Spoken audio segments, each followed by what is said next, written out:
47,000 টাকায়। 7,600 milliampere hour battery, Snapdragon 8 Gen 5 আর 200 megapixel camera. IQOO Z 11 turbo কি 2026 সালের সবচেয়ে ভয়ঙ্কর ভ্যালু ফর মানি ফোন? যদি আপনি এমন একটা ফোন খুঁজে থাকেন যেখানে পারফরম্যান্স, ব্যাটারি আর ক্যামেরার কোনো কম্প্রোমাইজ নেই, তাহলে আইকিও ও জেট 11 টার্বো আপনার নজরে রাখা উচিত। সামনে রয়েছে 6.59 ইঞ্চির 1.55K AMOLED display, 144 hertz refresh rate এবং 5000 নিটস পর্যন্ত পিক ব্রাইটনেস। ফলে রোদে হোক বা গেমিংয়ের সময় ডিসপ্লে একদম ফ্ল্যাগশিপ ফিল দেয়। ফোনটির আসল শক্তি লুকিয়ে আছে স্ন্যাপড্রাগন 8 জেন 5 প্রসেসরের মধ্যে।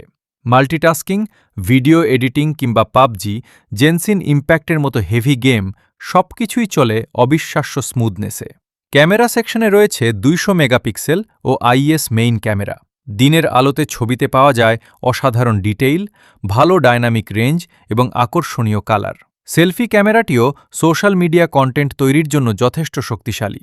কিন্তু সবচেয়ে বড় চমক হল 7,600 মিলিঅ্যাম্পিয়ার আওয়ার বিশাল ব্যাটারি। একবার চার্জে দীর্ঘ সময় ব্যবহার করা যায়, আর 100 ওয়াট ফাস্ট চার্জিং থাকায় চার্জ নিয়েও খুব বেশি অপেক্ষা করতে হয় না। সব মিলিয়ে যারা গেমিং, ব্যাটারি ব্যাকআপ এবং পারফরম্যান্সকে সবচেয়ে বেশি গুরুত্ব দেন, তাদের জন্য আইকিও ও জেট 11 টার্বো হতে পারে 2026 সালের সবচেয়ে আকর্ষণীয় স্মার্টফোনগুলোর একটি। এখন বলুন, আপনি কি এই ফোনটা কিনবেন নাকি অন্য কোনো ফোন আপনার পছন্দ? কমেন্টে জানিয়ে দিন।